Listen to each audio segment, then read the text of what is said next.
नसरीन, मैं फिलिस से मोहब्बत करता हूं, समझ आई तुम्हें? ओह अच्छा। हाँ। फिलिस से अब तुम दूर रहना, वरना तुम्हें बहुत पछतावा होगा। आई समझ में? बहुत बुरा अंजाम होगा तुम्हारा। क्या करोगी तुम वरना?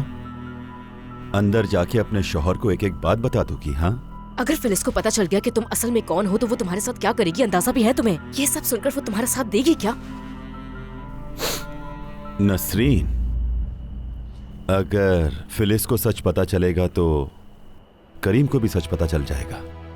तो बताओ फिर नुकसान किसका ज्यादा होगा हम दोनों में से? मेरा या तुम्हारा?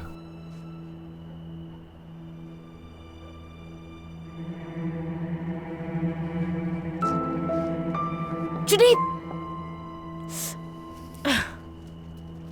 बेवकूफ, दिमाग खराब हो गया इसका। ये समझ नहीं पा रहा कि ये अब तक मुझसे मोहब्बत करता है। बेवकूफ कहीं का।